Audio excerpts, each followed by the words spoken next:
Excellent. Okay.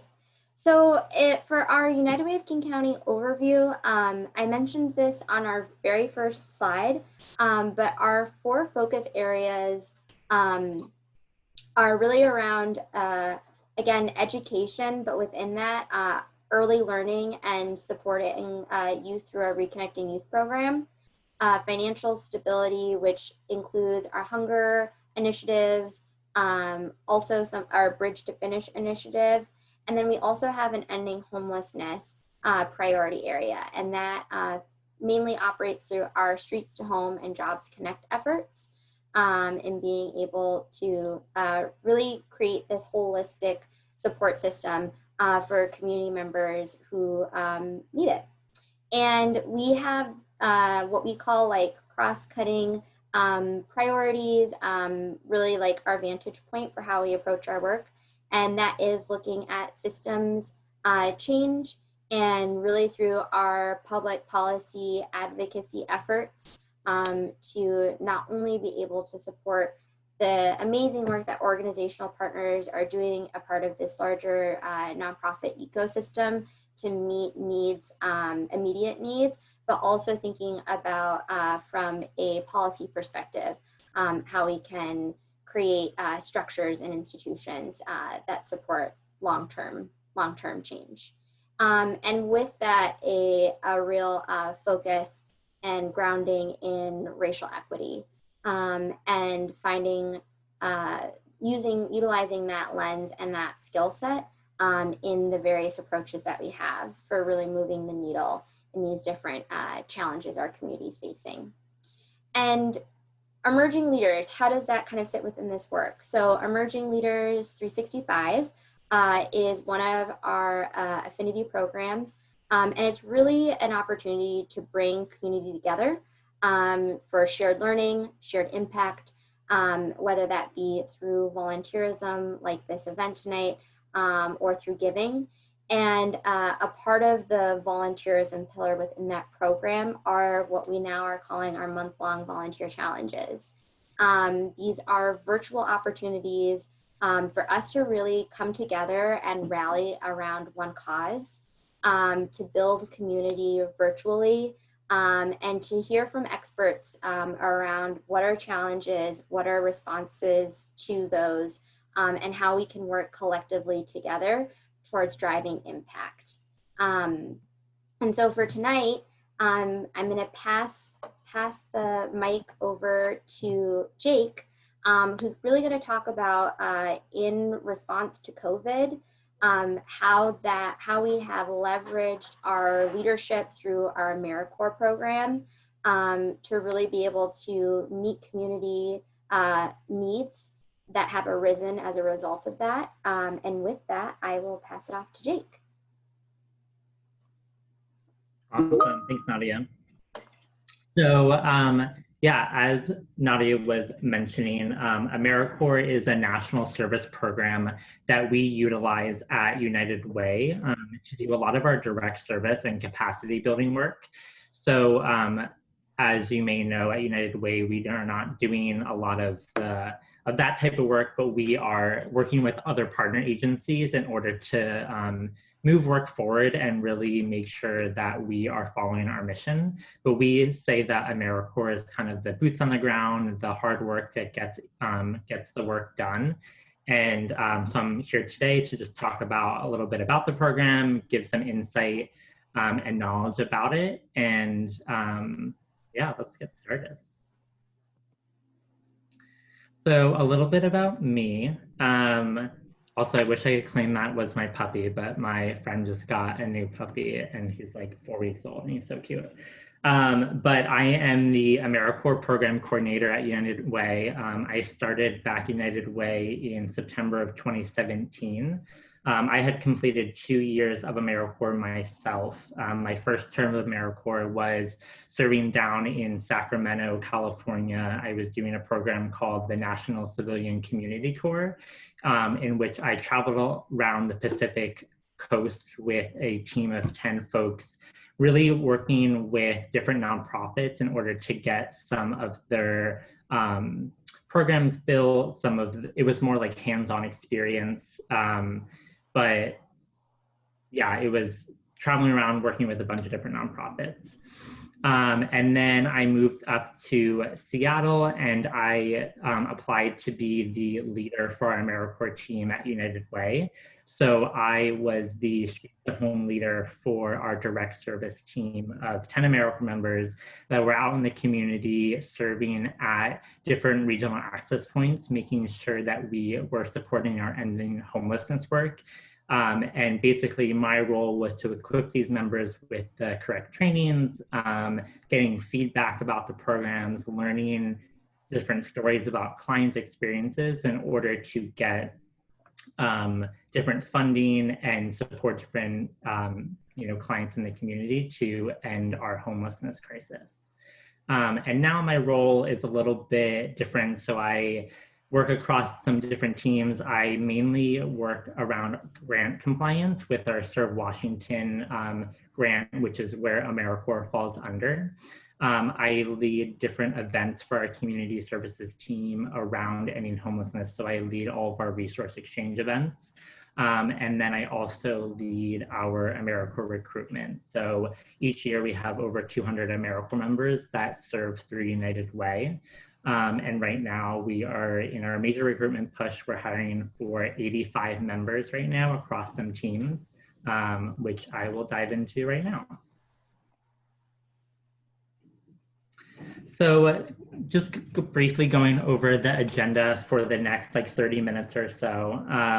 The learning outcome is to understand AmeriCorps and how United Way uses members to really leverage the work being done and support our signature programs. So I'll be talking about what AmeriCorps is, United Way of King County AmeriCorps program, the different positions and team structure that we have, the different sides of AmeriCorps of direct service versus our VISTA teams, what we look for in member qualities, and then the different trainings, racial equity, evolution of the programs that we have each year. And then I'll end with kind of talking about the shift in terms of COVID and how this volunteer project will filter into that. Cool. So what is AmeriCorps? So you can go through all these, Nadia. Okay. Cool. Perfect. So AmeriCorps is a voluntary national service program supported by the federal government. So that's where all of our funds come through in order to host these AmeriCorps members at United Way each year. And they are deployed out to different foundations, corporations, and other donors to really engage individuals in the work that a certain nonprofit has set as their goal, and making sure that they're helping others and meeting critical needs. So it is working with different nonprofits to really move the needle. Overall, it is a poverty alleviation tool that provides professional development for a 12-month support to strengthen different programs and lift individuals and communities out of poverty. And the focus changes based off of what different sector you're in for a nonprofit, but for our teams, it is mainly focusing on the core aspects that Nadia mentioned in the beginning around education, food, nutrition, homelessness, and college success. And then overall, the program is it is a service program. We don't like to say that they're volunteers just because it is a paid program, but it is a more professional development tool for people to maybe change career paths, maybe get some more experience in a specific field. But the program does come along with a paid living allowance, specific benefits around healthcare and coverage. And then we do host different trainings around professional experience and professional development throughout their service term. So for AmeriCorps, diving a little bit deeper into eligibility and benefits. So we on the recruitment team make sure that we are hiring members that have past experience with our type of work, have the knowledge of the systems that are in place and how we can make some change and help others in the community. So for eligibility for this specific program, you must be at least 18 years of age. You must be a US citizen, national, legal, permanent resident of the US. Members traditionally serve 40 hours a week for 5 days a week. There's different types of AmeriCorps programs that is a little bit less than that, but all of our programs are mainly 40 hours per week, which is typical for a regular job. And then all members have to go through a background check for Washington State and a FBI background check, a national sex offender check. In terms of benefits for the program, the monthly stipend is $2,000 per month, which may seem low to some folks, but just to give some context, when I started as an AmeriCorps member, the monthly stipend was only $1,200 a month. So we have received more funding, more recognition, and more flexibility in order to increase that stipend amount. And not all programs have the ability to do so, but with how many members we have per year and the success through our funding, we're able to show that members are doing such important work and incredible work that they deserve as much as possible. But and we wish we could pay them more, but it's kind of set right now as that monthly stipend. And then since it is a professional development program, there is an education award that is part of the successful completion of the program. So each member receives a $6,000 education award upon successful completion.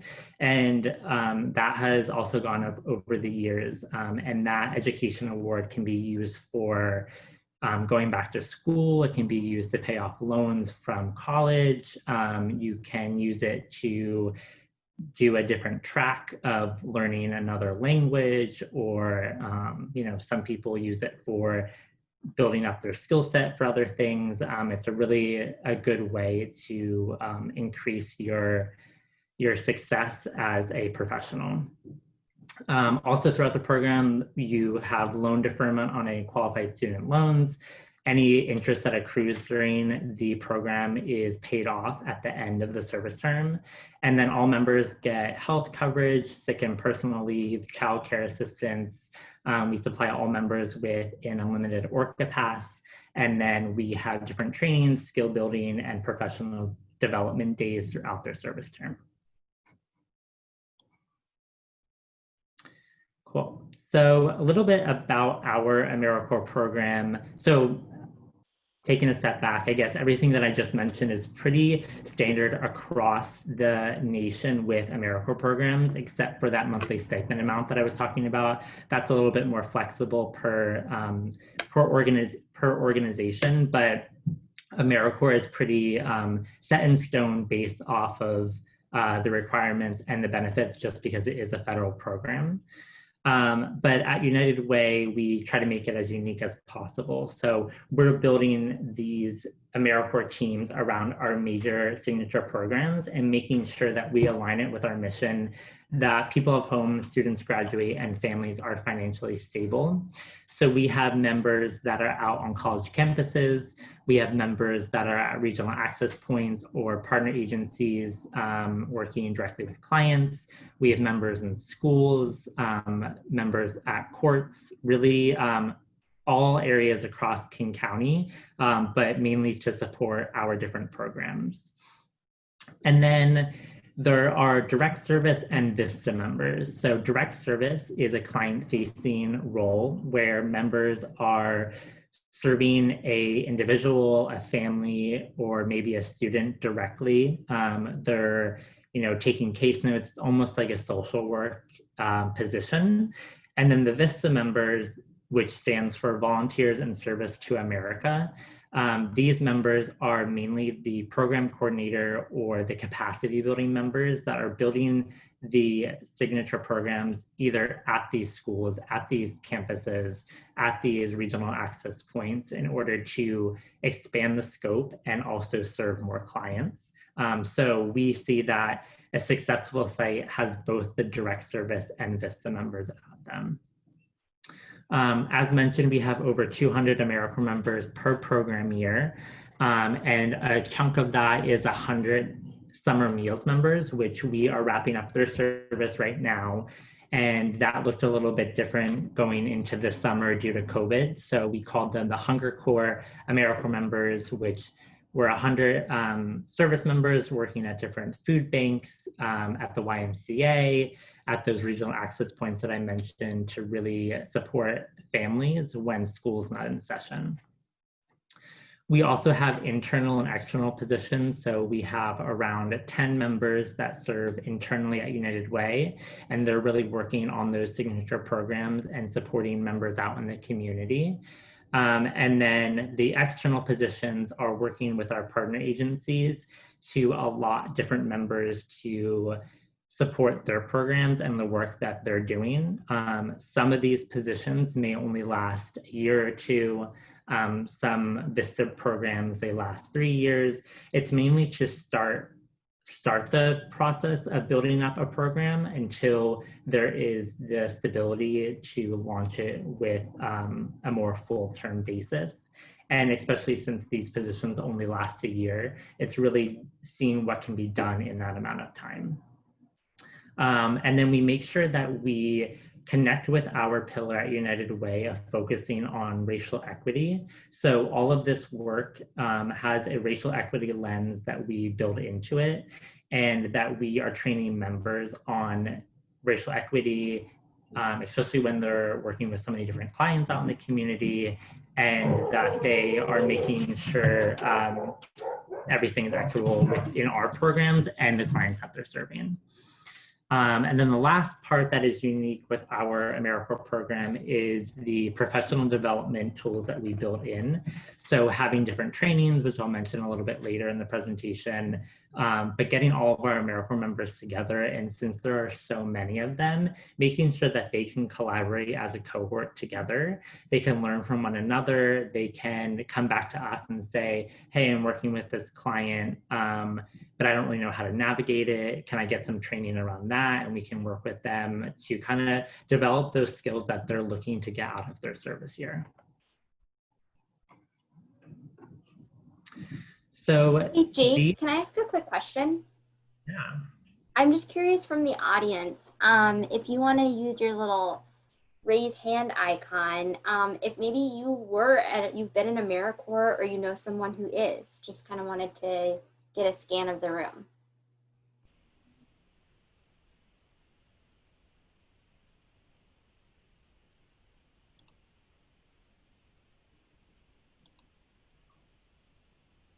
Cool, thanks. Sorry, Jake. That's okay, thanks for that pause. So these are the positions that we typically hire each year. So right now, this is the different teams that we are hiring for fall of 2020.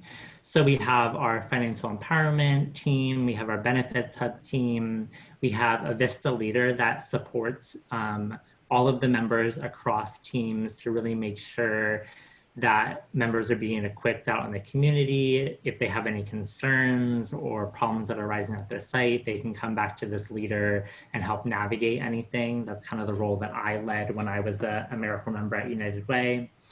We have the Future team, the Housing Stability team, and then other VISTA programs, which are connecting with partner agencies, as mentioned, to kind of build up their program as they're starting to launch new things. So a lot of these are direct service roles. So financial empowerment is working at our tax sites across King County during our free tax campaign. Benefits Hub is working on college campuses, directly serving students so they can be financially stable as they complete their education. Future is working in schools with families and kids to make sure that they are following the guidelines of breakfast after the bell, and that they have after school support. And then the Housing Stability AmeriCorps are working with our Streets to Home and Home Base program in terms of rental assistance and diversion tactics in order to make sure people have homes and are moving quickly into homes as soon as possible.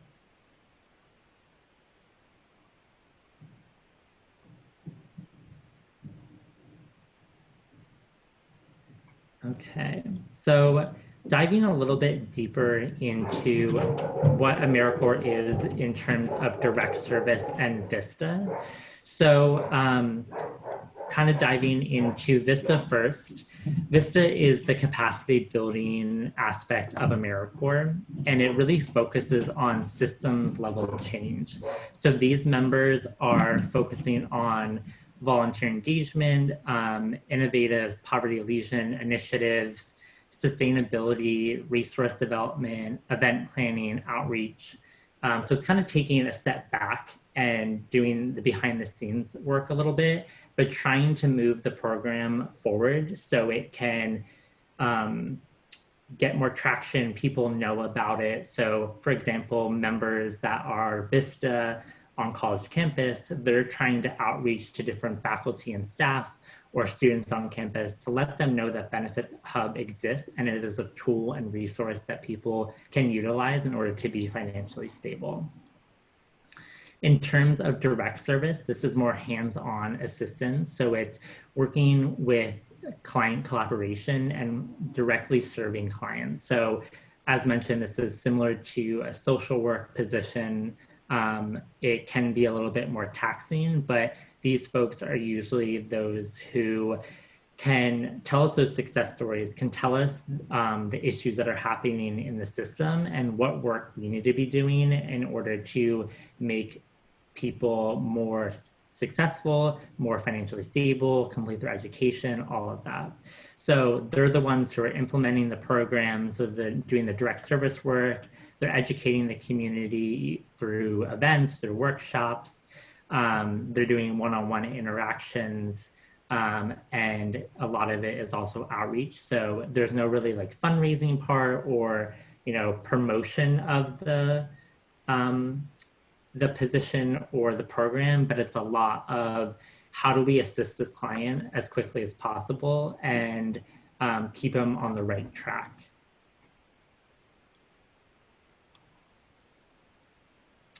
So member qualities, when looking at the members that we are hiring for our team, we usually say that if we're hiring for one position, it takes about 5 applicants to really interview in order to get the ideal person we want.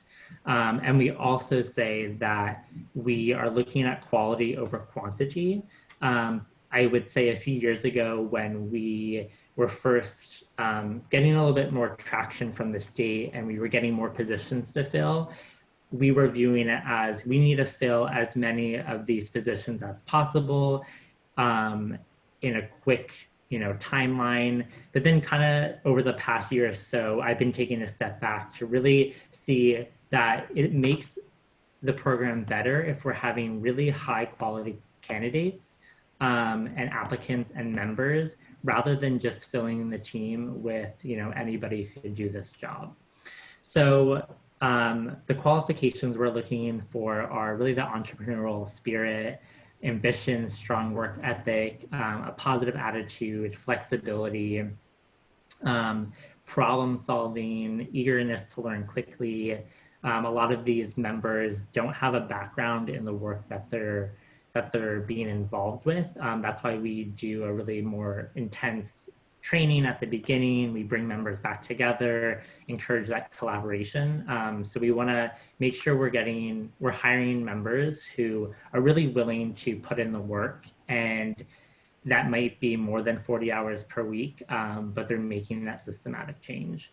And folks that are a team player and are understanding that, how these systems are built in our community and how we need to change that and take into consider that racial equity lens that I was mentioning before. In terms of evaluating during the recruitment cycle, so this is what I'm kind of working on right now with different partner agencies and our internal folks, is setting expectations for what this position will look like.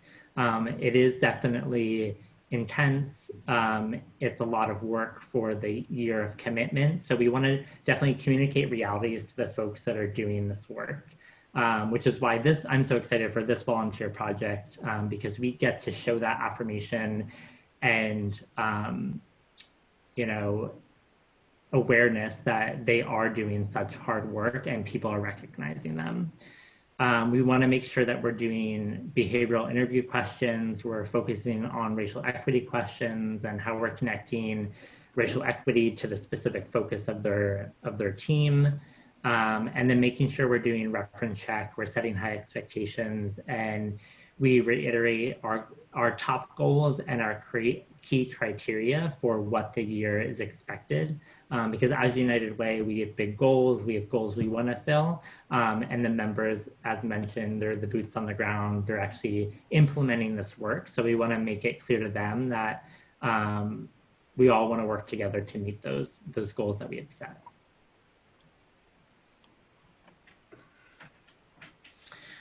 So professional development trainings, again, are a huge part of United Way.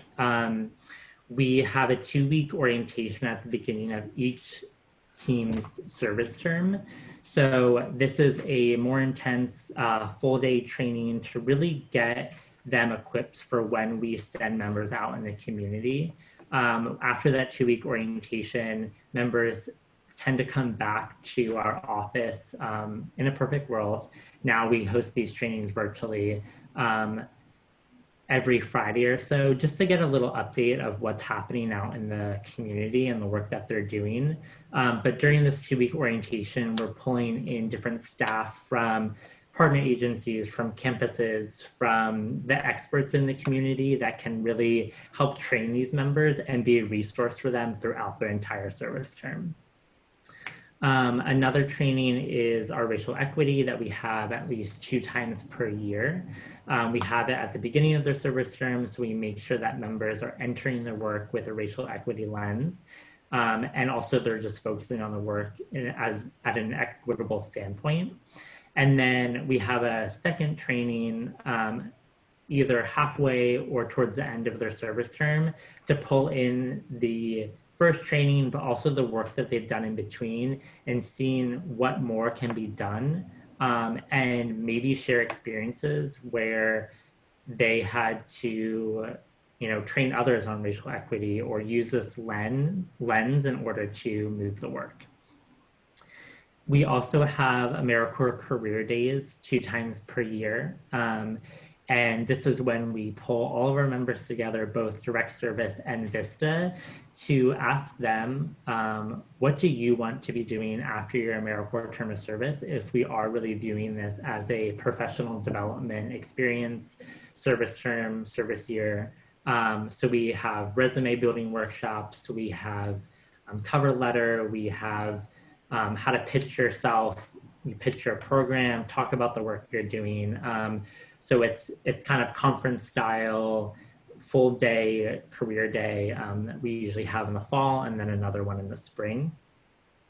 And then throughout the year, as mentioned, we bring the members all back together to do certain training that's kind of outside of these different, all AmeriCorps trainings that we have. So equipping members for different things that they may need in order to best serve their clients. So we do trauma-informed care training, mental health, self-care, managing up, dealing with difficult behaviors, setting communication norms, serving the LGBTQ community. These might be different, aspects that they might not have had training in before, and maybe the background they had wasn't serving these types of, different groups or clients directly. So we want to make sure that they're well equipped in order to make sure that people are served to the best of their ability. And a lot of the mental health and self-care is focused around how members can do this work with a healthy vantage point and making sure that they're taking care of themselves, since this work is super demanding, and working as a case manager or a social worker is never an easy job. So we want to make sure that they're taking a step back to reflect on their work, and they can still complete their service term fully, because the last thing we want is someone to get a few months into it and realize that this isn't the right fit for them, and have to remove themselves from the program. This always happens, but we want to make sure that they're well equipped and we're helping train them as best as we can. And then the last component of that is the professional development stipend that we allow as an extra benefit for each member. So each member has $100 to spend on professional development throughout their service term that they can use for anything that would better equip them for their current role as a member or for after their AmeriCorps term is over. And that ranges in all different ways, but folks can really use that funds to use it towards what they want to be doing in their career. Even if they leave this AmeriCorps term and they're like, this isn't anything that I want to do ever again, or this isn't the type of work that I thought that I wanted to do, they can use that stipend to figure out their next career move. So the evolution of the team, this factors into how we are using our main pillars at United Way to connect with AmeriCorps overall. So our 4 areas of focus are leverage, effectiveness, impact, and scale. So for leverage, making sure that individuals have relevant experience, and also that they're receiving a new level of experience throughout their service term. It's making sure that at the beginning of their first day that they're not so completely in the dark, but they have some skills that they can really bring to this experience, to this new position, and that they're building that over time. For effectiveness, making sure that members are retrained. If they do have, questions throughout their term, or it's a lot of information that they're getting during that 2-week orientation. So having the opportunity to come back to us and say, hey, can you give me a refresher on that, in order to really get the work done. And then allowing feedback and making sure that we are getting information from members that are serving out in the community. Since we do have over 200 members out every year, it's hard to gather all the information that what they're doing every single day. So we want to make sure that we are having meetings with them, either one-on-one or as a team, to really understand what other things we can be doing, or what advice they have for our program team in order to enhance the program for ultimate effectiveness. In terms of impact, this is making sure that there are no service gaps, and there are long-term impact for our community. So by service gaps, I mean that once there are different service terms or different teams, that when a member, as mentioned, if they're only at a site for a year, or they're working with a partner agency for a few years, that once they leave that position, that things don't fall through the cracks, that they don't have to start from ground zero, that they can really make a lasting impression and impact. So they're serving the community even after they leave the position. And then scaling up. So making sure that we have the perfect team, we have the right roles, we have the right structure of what the different AmeriCorps teams and program overall looks like before we're scaling up to a lot larger. So for example, our Benefits Hub program started with 5 campuses across King County, with 2 members at each. And over the years, we've seen that we've really been able to build it up. that there has been success in the work that is being done on all the campuses. And moving into the fall of 2020, we're now going to be at 10 different campuses, and there's at least 3 or 4 members at each site. So scaling up is definitely in our focus, but we want to make sure that we have the stability before we can scale up. And then I would just love to share some stats around what this last year looked like. So just last week on the 31st, we were able to have 22 members successfully complete our AmeriCorps program, and we have another 15 or so that will be finishing up at the end of August. But just in the past year, these members have done incredible work out in our community, and they, pivoted in a time of chaos during our whole health pandemic. But some of these stats just show the incredible work that is being done and showing how AmeriCorps is really impacting our community. So there's been nearly 7,000 students that have been served, over 18,000 interventions that were provided for different students or folks that are experiencing homelessness. 5 new after-school meal sites launched this summer. We had 1,900 students engaged in nutrition education. 3,000 households received rental assistance since March. And more than 14,000 additional students across Washington were able to access school breakfast every single day.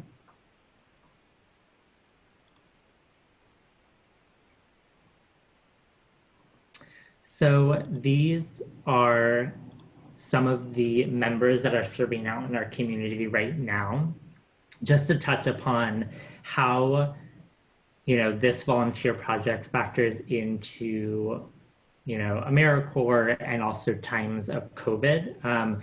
During March, we had to shift remotely, similar to a lot of other organizations and companies in Washington.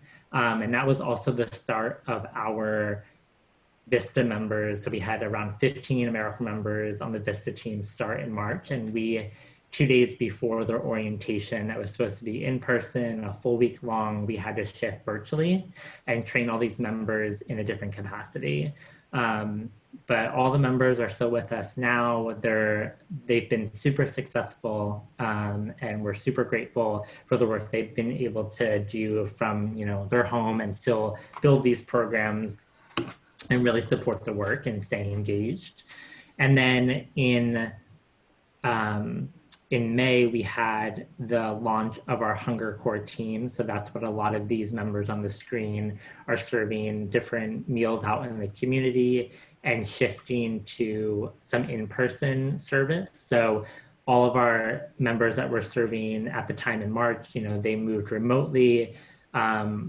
Folks that were doing direct service work in times of, or during pre-COVID, either on college campuses, at these regional access points, they totally shifted to virtual service and, still making sure that they can serve clients from their home and still continue this work.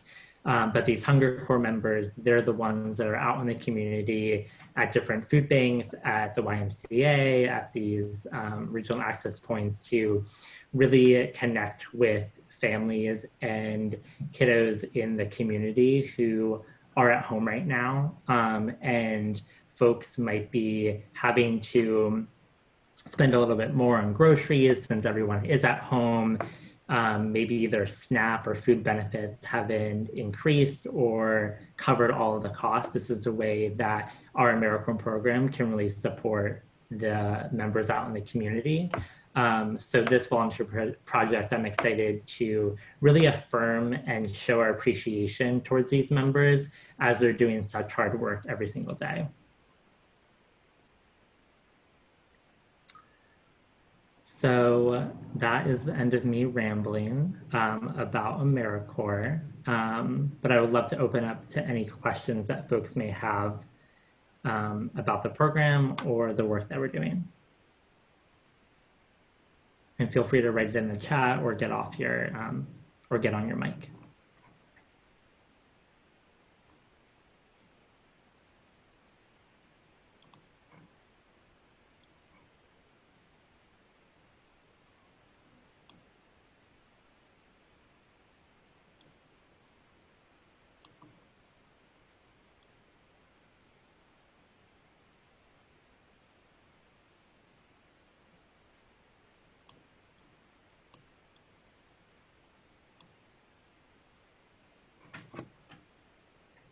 Nadia, I think I answered all Okay. the.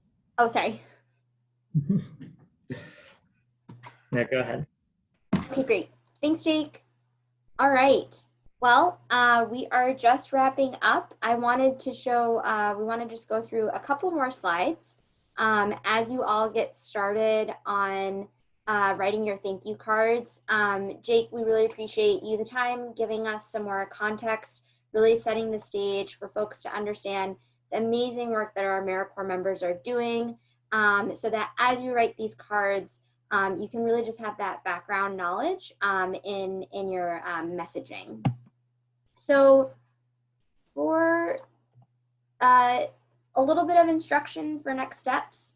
So what you'll need if you're assigned to send a physical thank you note, just the standard things for sending out a card, stamp, etc., envelope.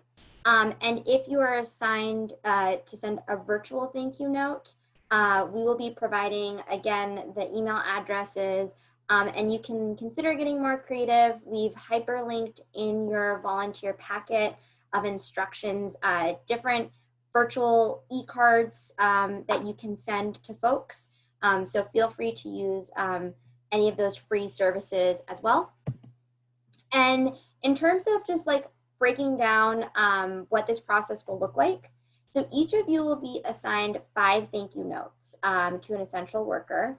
I will be sending a follow-up email tomorrow or Friday with the list, and it'll either, again, include an email address or a physical street address. And that'll be like your indicator to, you know, whether you're sending it virtually or not, or snail mail. And you'll just want to make sure that you follow the top column again, because that'll clearly outline the type of card. And we're asking that folks get these notes out before August 31st. And if for whatever reason something comes up and you're not able to complete all 5 of your cards, please just reach out to me and let me know. It's not a problem. We just want to make sure that we are able to thank all of our AmeriCorps members. So if for whatever reason you can't, just make sure to let us know as soon as possible so that we can reassign those cards to someone else. And then there will also be some inspirational messaging or some templates that can kind of get you thinking about what your message can be to folks. So again, this will all be a part of the volunteer packet, which will be attached to the email that you can expect to see from me tomorrow or Friday. And with that, I'll hand it off to Michelle to wrap us up.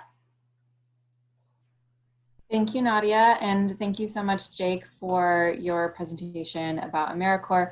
I personally, in my role at United Way, I don't get to see AmeriCorps happening too much since I'm not on the ground like they are, but I know 100% we would not be able to do our jobs without them. They do incredible work. They have incredible impact on the community, and we would not be here without them. So thank you again. And thank you all of you on the call for your time taking the time to write these thank you cards. It's really meaningful, and it's a small gesture, but it does go a long way. And it's great to see some familiar names on this chat, but I know that some of you are new here. So I just want to paste a few things in the chat right now. This is just a couple of links to provide you some more context about the Emerging Leaders 365 program and what else we get up to during the year, as well as my email. I'm open all the time. If you have questions about this program of Emerging Leaders 365 or anything else United Way related, I'm more than happy to chat. I am a real person with time on my hands and happy to talk to you. But for right now, I just want to take a couple minutes to tell you about Emerging Leaders 365. I am one myself. I know we have some others on the call. This is, like it says on the slides, just the equivalent of $1 a day to our organization. So if you just think about if you have $1 a day to give back to your community, then you can have this amazing impact on it as well. So all it is $1 a day, and it goes direct to program, and you are able to have influence on what happens in our community and sort of feel an active part of it. And in return, you end up getting access to networking and to all of our events. I know they're not exactly the same as they normally are since we're all stuck at home, but I know that we've got some really fun things in the works, and you would be more than welcome to join us, and I would love to see you there. So again, this is possible to happen in one of these three ways. You can make a lump sum gift of $365. You can, most people like myself, we do $30 a month. And I sort of think of it as like, well, I'm not eating out as much as I used to these days. So really $30 a month is quite attainable for me. Thank goodness. And I know it's not exactly for everyone. So we also have the option to fundraise $365 or more with a peer-to-peer fundraiser. And that, if you have questions on, I'm more than happy to help you out. I know a lot of the folks in our 365 giving community have done it this way, and you'd be surprised how quickly you can raise $365 online. Is there one more slide? Yeah, awesome. So this is one of the next thing that we have coming up, which you'll see if you click on the events calendar link that I posted in the chat. We have one of the types of events that we host are called speaker series. And this is where we like to bring in really influential folks in our community to share their journeys and to talk about why giving back really matters to them, or whatever the topic on hand is. So the next one we have coming up is on the 18th. Coming up quick, and we have the CEO of Fair Start, Angela Dunleavy-Stoll. She's incredible. I swear to God, every time I see her, she looks like she's glowing. You don't want to miss it. So feel free to sign up for that through the events calendar link there. And once again, I'm just going to let you know, if you have any questions, I'm more than happy to chat. You have my email right there, and I'm always available. So I don't want to keep you too long, since I know it's kind of a hot day and we're probably all very tired. So again, thank you so much for your time. I will let you guys all go. Reach out to us anytime if you have questions, and be on the lookout for that email about the thank you cards. Thank you so much, everyone.